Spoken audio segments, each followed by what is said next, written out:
जय श्री कृष्ण। प्रिय दर्शकों, यह बड़ी सच्ची बात है कि मन का योग भगवान से होना चाहिए। सारे साधन इसी एक परम साधन में परिवर्तित होते हैं, भगवान में मन का संयोग हो। परंतु यह बड़ी कठिन चीज है। मन का संयोग भगवान में होना ही चाहिए। यह सर्वथा सत्य है कि मन का संयोग हुए बिना साधन पथ पर मनुष्य अग्रसर नहीं हो सकता। परंतु बड़ी कठिन चीज है मन को रोकना। अर्जुन सदृश महापुरुष, जिनका अपने मन पर इतना बड़ा नियंत्रण था कि वे उर्वशी को एकांत में मां कह सकते हैं, युधिष्ठिर से 12 वर्ष का निर्वासन मांग लेते हैं केवल अपने नियम की रक्षा के लिए। वह अर्जुन कराह उठे। वे भगवान श्री कृष्ण से बोले, महाराज, हवा को रोकना जैसे मुश्किल है, उसी प्रकार मन को रोकना भी अत्यंत कठिन है। वायोरेव सुदुष्करम। प्यारे भक्तों, भगवान ने अन्य बातों का खंडन भी किया है, परंतु इस बात को स्वीकार किया है। असंशयम महाबाहो मनो दुर्निग्रहम चलम। भगवान ने कहा, हे शूरवीर महाबाहो, तुम बड़े वीर हो, महान भुजाओं वाले हो, तुम्हारा कहना ठीक है। असंशयम, मन जो है यह दुर्निग्रह है। यह बड़ी कठिनता से निगृहित होता है, वश में आता है, और मन बड़ा चंचल है। परंतु अभ्यास और वैराग्य से यह निगृहित हो सकता है। अभ्यासेन तो कौन्ते वैराग्येण च गृह्यते, ऐसा भगवान ने कहा है। प्रिय भक्तों, इस महत्वपूर्ण आध्यात्मिक लेख को हिंदी में पढ़ने के लिए आप वेबसाइट www.divyagyan.com पर जाएं। और हाँ, इस वीडियो को यदि आप पूरा देखते हैं तो आपका मन स्वतः ही भगवान में लग जाएगा, लगाना नहीं पड़ेगा। इसलिए इस वीडियो को पूरा अवश्य देखें। प्यारे साधकों, सूक्ष्म विषय है, ध्यान दीजिएगा। मन को लगाने के लिए किसी प्रकार के किसी एक कारण की आवश्यकता होती है जो मन को जबरदस्ती खींच ले। कंस के सामने यह स्थिति आ गई जब कंस ने बड़े भारी बलवान दैत्यों को भेजा नंद के छोटे से बच्चे को मारने के लिए। बड़े बड़े ऐसे दानव रहे जिनके लिए कोई संदेह था ही नहीं कि वे उस छोटे से बच्चे को मारे बिना लौटेंगे, परंतु उन सब के मरने का समाचार आ गया। कंस ने मथुरा बुलाया श्री कृष्ण और बलराम को, इसलिए कि यहाँ बुलाकर उन्हें किसी प्रकार से मरवा डाला जाए। परंतु उसके मन में इतना भय हो गया था कि यहाँ आने पर वह कहीं मुझको ही न मार दे। वह इतने बलवानों को मार चुका है तो यहाँ आकर मुझको भी न मार दे। तब उसकी दशा क्या हो गई। उसके मन में भय बन गया। भय ने स्मरण को जगा दिया। रात को सोता हुआ कंस घबरा कर आया। वह सपने में देखता है श्री कृष्ण को, जागते में देखता है श्री कृष्ण को। एक जागृत स्वप्न होता है, उसमें व्यक्ति को जागते हुए ही भूत दिखाई देता है, आदमी दिखाई देता है। उसके दिल में दर्द हो गया लगता है, परंतु हुआ कुछ भी नहीं, केवल अपनी मानस कल्पना होती है। इसी प्रकार कंस के मन के संकल्प ने उसके मन को श्री कृष्ण स्मरणमय बना दिया। कंस को दिन रात श्री कृष्ण का स्मरण होने लगा। उसने कोई साधना नहीं की, तपस्या नहीं की, बल्कि भय पैदा हो गया। उस भय ने स्मरण को जगा दिया। वह भूल नहीं सकता। इस प्रकार स्मरण का कारण बना। प्यारे भक्तों, जब तीव्र प्यास लग जाती है तब वहाँ यह कहना नहीं पड़ता है कि जल का चिंतन करो, जल में मन लगाओ, जल का अभ्यास करो, जल का चिंतन करो, उससे बड़ा लाभ होगा। अथवा कोई यह कहे कि तुम जल को भूल जाओ, तब वह कहेगा कि भूल तो जाएं, परंतु प्यास भूलने नहीं देती है। यह प्यास ऐसी प्रबल लगी हुई है कि 1000 प्रयत्न करने पर भी जल की विस्मृति होती ही नहीं है। उस प्यास ने, जल की अनिवार्य आवश्यकता ने जल के स्मरण को पैदा कर दिया, फिर स्थायी स्मरण हो गया। निकुंज लीला का एक बड़ा सुंदर संस्कृत ग्रंथ है प्रेम दर्शन। इसमें एक प्रसंग आता है कि जब भगवान श्री कृष्ण मथुरा पधार गए तब श्री गोपांगनाएं बड़ी विकट स्थिति में हैं। यह एक अलग दूसरी चीज है कि भगवान कभी प्रेमियों को छोड़कर अलग जाते ही नहीं और गए भी नहीं, परंतु प्रेम सरता के 2 तट होते हैं, विप्रलंभ और संयोग। विप्रलंभावस्था प्रेम के स्वारस्य को बढ़ाने वाली होती है, प्रेम रस का संवर्धन करती है। यह विप्रलंभ रस की बात है। जो लोग शास्त्र वेदता हैं वे जानते हैं, सभी नहीं समझेंगे इस बात को। उन गोपांगनाओं की स्थिति बड़ी विकट है और उनमें भी श्री राधा जी की स्थिति बड़ी ही शोचनीय है। तब एक सखी उनको समझाती है। मैं यहाँ केवल भावानुवाद बता रहा हूँ। राधा जी से सखी कहती है, राधे तुम दुखी न हो, जो इतना छल कर सकता है, जो इतना कपट कर सकता है, जो इतना धोखा दे सकता है। प्रिय भक्तों, यह प्रेम राज्य के शब्द हैं। इनको लेकर डरना नहीं चाहिए कि भगवान को ऐसी बात क्यों कही गई। फिर भला उसका स्मरण तुम क्यों करती हो? जो कुछ भी तुमको पीड़ा है वह तो उसकी स्मृति की ही है न। तुम भूल जाओ, तुम यह मान लो कि कोई ऐसा था ही नहीं। तुम अपने घर में हो, तुम्हारा समृद्धशाली राज्य है, तुम जो चाहे सो कर सकती हो। तुम रोकर व्यर्थ में अपने जीवन को क्यों बिगाड़ रही हो? समझो। बड़ी युक्तियों से सखी ने समझाया। इस प्रसंग में राधा जी ने एक ही उत्तर दिया कि सखी, मैं चाहती तो हूँ कि भूल जाऊं। मैं याद रखने का अभ्यास नहीं करती और न ही याद रखने की इच्छा रखती हूँ, बल्कि मैं ऐसा चाहती हूँ कि स्मरण न हो। परंतु क्या करूं? मेरा मन इतना उनके अनुराग से भर गया है कि दूसरी वस्तु मेरे मन में आती ही नहीं है। मैं करूं तो क्या करूं?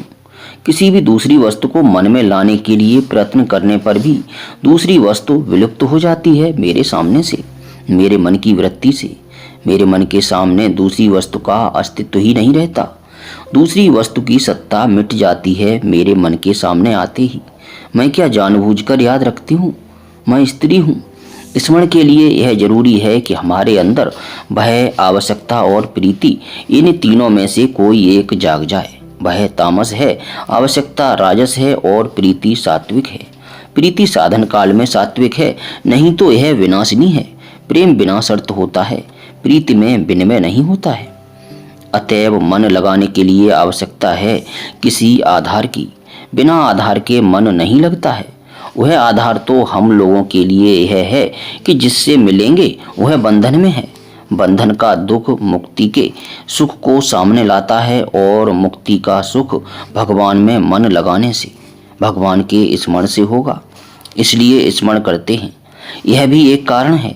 यदि मुक्ति की तीव्र वांछा हो जाए तो स्मरण होगा। प्यारे साधकों, इस प्रकार मन के लगने का कोई आधार होना चाहिए जिससे उस आधार को लेकर मन लगे। अच्छे संग से, सत्संग से, भक्तों के, योगियों के, ज्ञानियों के, प्रेमियों के, महात्माओं के संग से, स्वाध्याय से आधार मिलता है। भगवान को क्यों भजें? भगवान को भजने से क्या होगा? ये विचार मन में आते हैं। बिना आधार के भजन नहीं हो सकता। कोई न कोई ऐसा प्रबल कारण होना चाहिए जिसके लिए मन का उधर आकर्षण हो, और आकर्षण बढ़ते बढ़ते इस प्रकार बढ़े कि दूसरे समस्त आकर्षण इस एक के अंदर विलुप्त हो जाएं। यही साधना की ऊंची स्थिति है, जहां दूसरे सारे के सारे पदार्थ, दूसरी सारी इच्छाएं, दूसरी सारी आवश्यकताएं उस एक में अपने को विलीन कर दें। जो आवश्यकता अन्य समस्त आवश्यकताओं को आत्मसात कर ले, इस प्रकार की इच्छा जागृत हो जाए तो भगवान के मिलने में विलंब नहीं होगा। फिर तत्काल अपने आप स्मरण होगा। स्मरण कैसे हो? स्मरण या तो भय से हो, या आवश्यकता से हो, अथवा प्रीति से हो। तीन कारण आपको बताए ही हैं। स्मरण क्यों हो? जिससे मन को कुछ प्रसन्नता मिले। ध्यान दीजिएगा, मन स्वाभाविक चाहता है आनंद। ऋषियों ने शास्त्रों में बड़ी सुंदर बातें कही हैं। उन्होंने कहा है कि भगवान की लीला कथा बड़ी सुंदर है। यह आधार बड़ा अच्छा है, इसमें मन लगता है। इसीलिए प्राचीन काल में बड़ा सुंदर नियम था कि हर जगह कथाएं होती थी, हरि कथा। हर जगह गुरु शिष्य के समुदाय का उपदेश नहीं होता था। कथाओं में 84 हजार श्रोता इकट्ठे होते थे।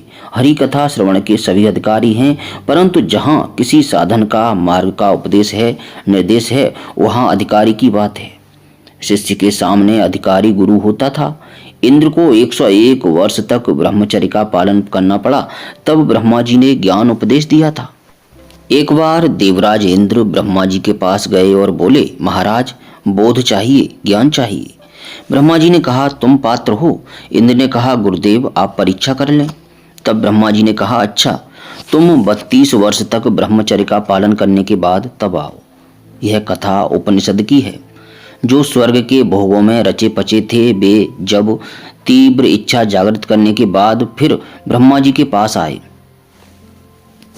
ब्रह्मा जी ने देखा कि यह अभी अधिकारी नहीं हुए। उन्होंने इंद्र से कहा, पुनः 32 वर्ष तक ब्रह्मचर्य का पालन करने के बाद आओ। वे फिर 32 वर्ष ब्रह्मचर्य का पालन किए। तीसरी बार आए तो ब्रह्मा जी बोले, अभी अधिकारी प्रतीत नहीं होते, 32 वर्ष और ब्रह्मचर्य का पालन करो। वे फिर 32 वर्ष ब्रह्मचर्य का पालन किए। कुल 96 वर्ष हो गए। तब जब चौथी बार इंद्र आए तो ब्रह्मा जी से बोले, महाराज अब उपदेश कीजिए। ब्रह्मा जी ने कहा, अभी कुछ कसर है, तुम 5 वर्ष और ब्रह्मचर्य का पालन करो। 101 वर्ष तक इंद्र ब्रह्मचर्य का पालन करते हैं, तब उन्हें ब्रह्म का उपदेश होता है। ब्रह्मचर्य व्रत के पालन से वे पात्र बन गए हैं। जब ग्रहण करने योग्य पात्र बन गया तब ग्रहण कर लिया। चुल्लू में पानी भर लिया जाए तो वह गिरेगा ही, टिकेगा नहीं। टिकने के लिए ठोस पात्र चाहिए। जिस प्रकार डॉक्टर मरीज की परीक्षा करके निदान करता है कि इसे रोग क्या है, तब दवा सोचता है, उसी प्रकार गुरु शिष्य की परीक्षा करता है, तब उसे यथाधिकार उपदेश देता है। एक सज्जन गए गुरुजी के पास और बोले, मुझे उपदेश दीजिए। गुरुजी ने कहा, तुम्हें क्रोध बहुत आता है, तुम 1 वर्ष तक क्रोध पर विजय प्राप्त करो, फिर आना, और हाँ, नहा करके आना। 1 वर्ष बाद वे पुनः आए। गुरुजी ने मेहतरानी से कह दिया कि देखो, एक काम करना, यह सज्जन जब स्नान करके आए तो इनके बगल से झाड़ू देना, जिससे थोड़ी गर्द उड़े, उन्हें छूना मत। जब स्नान करके तैयार होकर गुरु के पास उपदेश प्राप्त करने के लिए वे सज्जन आने लगे, तभी मेहतरानी ने गर्द उड़ा दी। उनको थोड़ी गर्द लगी तो ये गुस्सा हो गए, उसे मारने के लिए दौड़े तो वह तो भाग गई। फिर गुरु के पास आए तो गुरुजी ने कहा, अभी तुम्हारा क्रोध शांत नहीं हुआ है, तुम्हें अभी क्रोध आता है, तुम मारने के लिए दौड़ते हो, अभी 1 वर्ष और अभ्यास करो, अपने को अधिकारी बनाओ। पुनः 1 वर्ष बाद वे जब वहां आए, इस बार गुरुजी ने मेहतरानी से कह रखा था कि वे जब यहाँ आए तो जरा सा झाड़ू उसे स्पर्श करा देना। मेहतरानी बोली, वह मारेगा। गुरुजी बोले, मारेगा नहीं, तुम ऐसा करना। वह जब स्नान करके तैयार होकर आए और समीप पहुंचे तो मेहतरानी वहीं खड़ी थी। उसने झाड़ू से छुआ दिया। वे मारने को उद्यत तो नहीं हुए, परंतु उसे दुर्वचन बोले। उन्होंने कहा, तुमने मेरी 2 साल की मेहनत बर्बाद कर दी। फिर गुरुजी के पास आए और बोले, महाराज बोध प्राप्त कराइए। गुरुजी बोले, अभी बोध प्राप्त करोगे? अभी तो तुम गाली बकते हो, 1 वर्ष और अभ्यास करो, तैयारी करो, क्रोध का नाश होने पर उपदेश मिलेगा। प्यारे साधकों, वह व्यक्ति सच्चा था, अन्यथा कोई होता तो कहता, छोड़ो ऐसे गुरु को, आते हैं उपदेश प्राप्त करने और साल साल भर नाक रगड़ाता है। हमें तो अभी ब्रह्म ज्ञान चाहिए। ऐसे लोगों को ब्रह्म ज्ञान मिल भी जाता है और वे मान भी लेते हैं, परंतु वह होता है ब्रह्म ज्ञान। ब्रह्म के बदले ब्रह्म होता है। तीसरे साल जब वे सज्जन आए तब गुरुजी ने मेहतरानी से कहा कि जब ये मेरे पास आने लगे तो इनके ऊपर कूड़े की टोकरी उलट देना। वह बोली, मारेगा? गुरुजी ने कहा, आज तो बिल्कुल नहीं मारेगा, इसकी 3 वर्ष की लगातार साधना हो गई है। वे बेचारे जब गंगा स्नान करके तैयार होकर आने लगे तो मेहतरानी भी तैयार खड़ी थी। गुरुजी ने उससे कहा, कह ही रखा था, डरना नहीं, आज वह कुछ नहीं करेगा। उसने उनके ऊपर कूड़े की टोकरी उड़ेल दी। उसके टोकरी उड़ेलते ही वे दंडवत गिर पड़े और बोले, मैया तुम ही तो मेरी सच्ची गुरु हो। 3 वर्ष तक तुमने परीक्षा करके मुझको इस योग्य बनाया। मैं तुम्हारा कृतज्ञ हूँ माँ, मैं तेरा ऋणी हूँ। वह गदगद हो गई। ये सज्जन फिर स्नान करने गए और तैयार होकर गुरुजी के पास आए और निवेदन किया। गुरुजी ने कहा, अब तुम योग्य हो गए, आज तुम अधिकारी हुए, आज तुम्हें ज्ञान देंगे। प्यारे भक्तों, प्यारे साधकों, यह साधन का उपदेश होता था अधिकारी को और हरि कथा होती थी सबके लिए। कथाकार पंडित जी चौराहे पर बैठ गए और भगवान की लीला कथा गा रहे हैं, इसमें आपत्ति नहीं, परंतु उपनिषद का ज्ञान सबको हो तो वहाँ अधिकारी चाहिए। योग का साधन बताया जाए तो वहाँ अधिकारी चाहिए। यम नियम आदि का पालन करके आए हो या नहीं, यदि नहीं पालन किया है तो इतना स्खलन होगा कि बहुत गिर जाओगे। तुम नहीं योग्य हो और भक्ति का साधन मामूली नहीं है। जहाँ प्रेम रूपा भक्ति है वहाँ तो इतनी कड़ी परीक्षा है कि जिसका कोई ठिकाना ही नहीं है। वहाँ तो प्रेम उसे मिलता है जो मोक्ष सहित अपने सर्वस्व को जलाकर उसकी राख पर नाच सकता हो। प्रेम वैसे नहीं मिलता है। साधन जहाँ होता है वहाँ अधिकारी के प्रति उपदेश होता है। इस प्रसंग में कहने का तात्पर्य यह था कि मन को लगाने के लिए कोई आधार चाहिए और वह आधार गुरु उपदिष्ट होता है। हमारे यहाँ कान फूकने वाले गुरु तो नहीं, परंतु मार्गदर्शक गुरु की आवश्यकता है, बड़ी आवश्यकता है। गुरु के बिना काम नहीं होता है। गुरु वह है जो उस चीज को जानता है और बता सकता है तथा ले जा सकता है। जिस मार्ग का गुरु विशेषज्ञ है, अनुभवी है, जिसने अध्ययन किया है, प्राप्त किया है, वही बताएगा। केवल पोथी पढ़ने वाला कैसे बताएगा? अध्ययन के साथ साथ उसका व्यवहारिक ज्ञान होना चाहिए, तब बताएगा। साधन में योग्य गुरु आवश्यक है। यदि गुरु न मिले तो बड़ी सीधी बात है कि आधार के लिए भगवान से प्रार्थना करें। और इन आधारों में हमारे वैष्णवों ने बड़ा सुंदर आधार माना है और उन्हें नहीं माना है। प्यारे साधकों, इस प्रसंग में भाई जी श्री हनुमान प्रसाद जी पोद्दार कहते हैं कि मुझे अच्छा लगता है कि भगवान के साथ संबंध जोड़ लें। भगवान को माँ बना लें, पिता बना लें, भाई बना लें, बेटा बना लें, मालिक बना लें, नौकर बना लें, पति बना लें, पत्नी बना लें, अथवा कुछ भी बना लें। उनके साथ अपने मन से संबंध जोड़ लें। प्रिय साधकों, यह वीडियो कैसा लगा इसके लिए कमेंट अवश्य करें। किसी प्रकार की त्रुटि के लिए क्षमा चाहते हुए आप सभी से विनम्र निवेदन है कि इस वीडियो को अधिक से अधिक लाइक और शेयर भी करें, जिससे दूसरे भक्तों को, दूसरे साधकों को भी इसका लाभ मिल सके। अब अपने हृदय मंदिर में अपने इष्ट देव का स्मरण करते हुए प्रेम से बोलिए हरे कृष्ण कृष्ण कृष्ण हरे हरे, हरे राम राम राम हरे हरे।